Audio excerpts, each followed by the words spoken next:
বন্ধুরা নমস্কার, বড়দের প্রণাম, ছোটদের ভালোবাসা জানিয়ে শুরু করছি আজকের রেসিপি। আজকে আমি নিয়ে আসলাম কলার গাছের মোচা।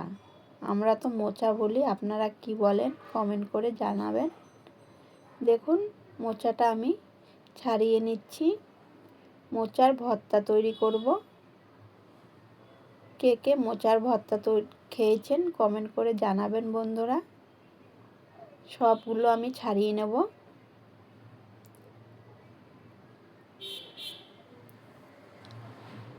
সব আমার ছাড়ানো হয়ে গেছে। দেখুন বন্ধুরা, আর এইটা আর ছাড়াবো না, এটা আমি কেটে নেব। ছোট ছোট করে কেটে নেব। মধ্যখানে একটা শীত থাকে, সেটাও আমি ফেলিনি। সেদ্ধ করার পরে সবগুলোই ফেলে দেব। আর কি কি মশলা লাগছে দেখুন বন্ধুরা। আমি বাদাম নিয়েছি, কালো জিরে নিয়েছি, আর শুকনো লঙ্কা আর জিরে। এইগুলোতেই আমার হয়ে যাবে। চলুন বন্ধুরা, আমি ছোট ছোট করে কেটে নিয়েছি। আর মধ্যের ওই শীতটা আমি ফেলিনি এখনও, সেদ্ধ করার পরে ফেলে দেব। আর এরকম করেই কেটে নেব। ভর্তা করলে বেশি কাটার দরকার নেই। প্রথমে আমি কড়াই বসিয়ে দিলাম, কড়াইটা গরম হয়ে গেছে। তারপর দিয়ে দিলাম আমি বাদাম। বাদামটা আমি কাঠখোলায় ভেজে নেব। ভালো করে ভেজে নিতে হবে।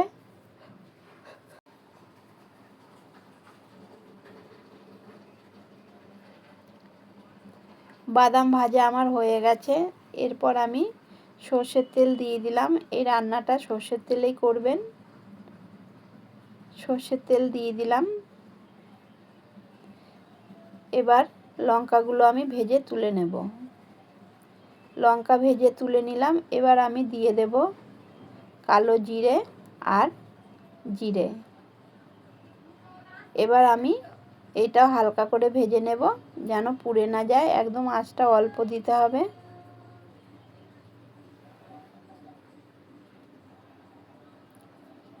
এটাও আমি তুলে রেখে দেব। দেখুন বন্ধুরা, সব কিছু আমার ভাজা হয়ে গেছে। আর গরম অবস্থায় আমি একটুখানি নুন দিয়ে দিলাম, তাহলে মচমচে থাকবে তার জন্য। বাদামটাও আমি ঠান্ডা হয়ে গেছে, আমি খোসাগুলো সব ফেলে দেব, তারপর গুঁড়িয়ে নেব।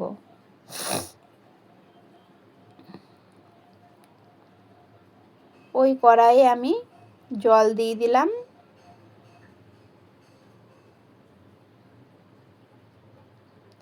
দিয়ে দিলাম মোচাগুলো দিয়ে আমি নুন আর একটুখানি হলুদ দিয়ে ঢাকা চাপা দিয়ে আধ ঘন্টার মতন সেদ্ধ করে নেব। আধ ঘন্টা সেদ্ধ করলেই হয়ে যাবে আমার সেদ্ধ। দেখুন বন্ধুরা, অনেক অনেক ভালোবাসা বন্ধুদের এভাবে সাপোর্ট করার জন্য। অনেক অনেক ধন্যবাদ। আর লাইক দেবেন বন্ধুরা যারা ভুলে গেছেন। আর পুরো ভিডিওটা দেখবেন, নালে বুঝতে পারবেন না। রেসিপিটা দেখবেন, নালে বুঝতে পারবেন না আমি কিভাবে রান্নাটা করছি। আপনারা কিভাবে ভর্তা তৈরি করেন আমাকে জানাবেন। আমি তো এভাবে তৈরি করলাম।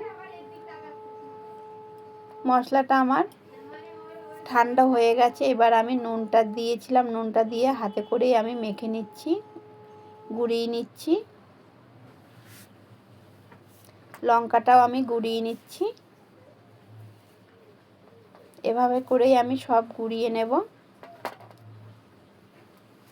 ভর্তা খেতে অনেক ভালো লাগে আমাদের। আপনাদের কি ভালো লাগে? ভর্তা হলে এক থালা ভাত খাওয়া হয়ে যায়, আর কিছুই লাগে না। সব কিছু আমি কোরানো হয়ে গেছে।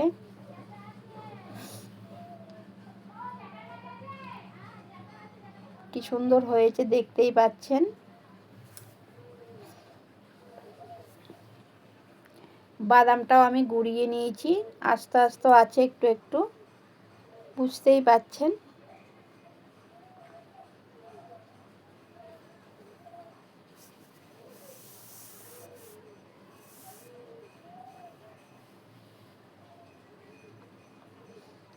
দেখুন বন্ধুরা, আর একটুখানি সেদ্ধ হবে।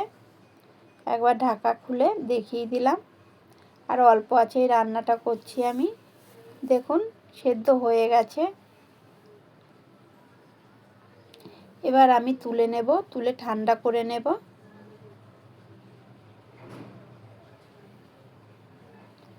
দেখুন বন্ধুরা, তুলে নিয়েছি, দিয়ে ঠান্ডা হয়ে গেছে। আর যে শিরগুলো ছিল সব ফেলে দিয়েছি আমি বেছে বেছে।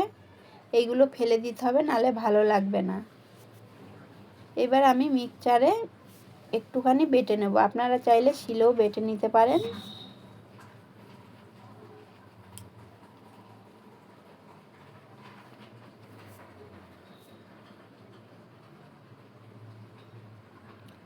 দেখুন বন্ধুরা, আমি এই মোচাটাই বেটে নেব। আর যেইগুলো গুঁড়িয়ে রেখেছি ওইগুলো আর বাটবো না, ওরকমই দেব, তাহলেই খেতে ভালো লাগবে।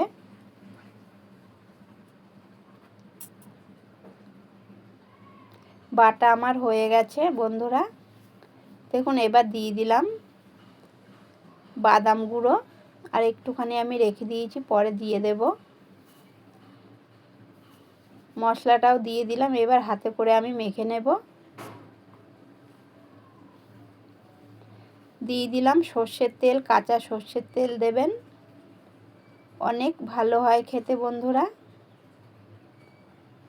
এবার হাতে করে মেখে নিচ্ছি। রেডি হয়ে গেল মোচার ভর্তা। কেমন লাগলো বন্ধুরা কমেন্ট করে জানাবেন। অনেক অনেক ভালোবাসা বন্ধুদের জন্য। অনেক অনেক ধন্যবাদ। দেখতেই পাচ্ছেন আমার হয়ে গেছে, কতটা লোভনীয় হয়েছে। দেখতেও যেমন সুন্দর হয়েছে, খেতেও অনেক ভালো হয়েছিল। আবারও আসবো অন্য একটা রেসিপি নিয়ে। ততক্ষণের জন্য ভালো থাকবেন, সুস্থ থাকবেন, শুভকামনা করি। ওপর দিয়ে আমি সর্ষের তেল আবারও দিয়ে দিয়েছিলাম, আর বাদামগুলো দিয়ে দিয়েছিলাম।